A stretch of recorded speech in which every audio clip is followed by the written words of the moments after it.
April, she will have been teaching for 12 years. By the time you arrive, I'll have been cooking for hours.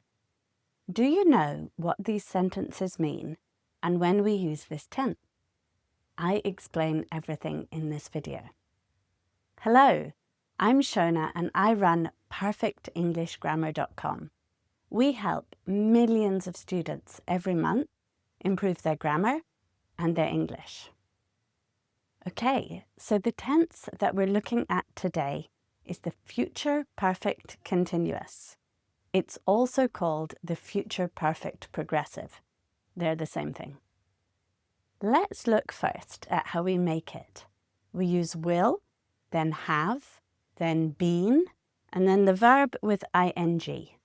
So, for example, I will have been working.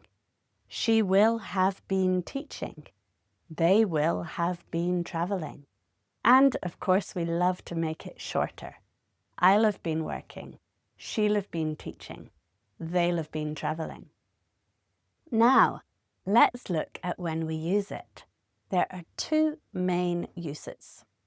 First, just like with the other perfect continuous tenses and the future perfect simple, we can use the future perfect continuous to say how long for an action that continues up to another point in the future. The second point can be a time or it can be another action. Generally, we use the future perfect continuous with for plus a length of time. In April, she will have been teaching for 12 years. When you arrive, I'll have been cooking for hours. Notice that we say when you arrive with the present simple, not when you will arrive, one of English's little strangenesses.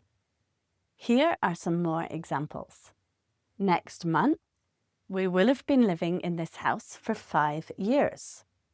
By Friday, he'll have been working at the company for 10 years. When she finishes university, she'll have been studying for 4 years.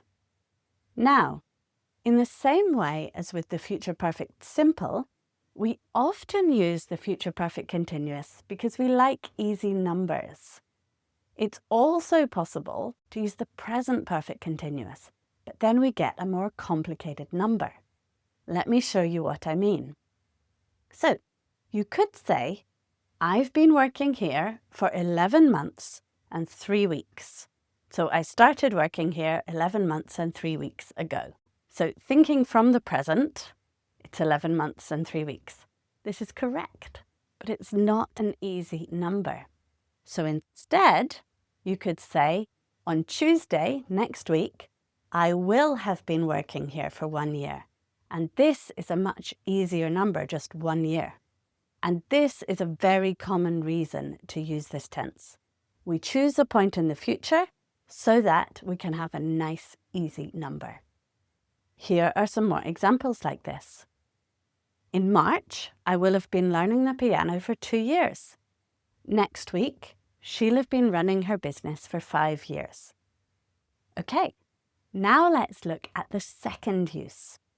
We can use the future perfect continuous, like the other perfect continuous tenses, to talk about something that finishes just before another time or another action. In this case, this other time or action is in the future. It's often used because there will be a result at this second point in the future. Again, if we use when, we usually need the present simple.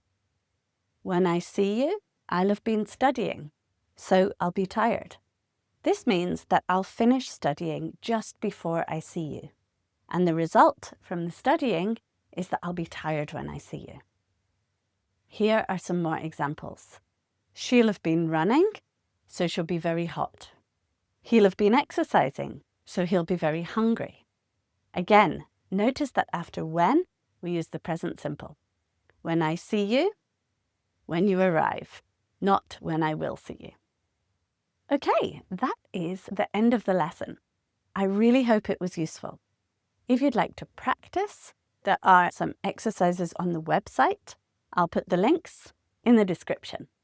And if you'd like a mini English lesson twice a week, right in your email inbox, absolutely free, please click the other link in the description to sign up. Thank you so much for watching, and see you in the next video.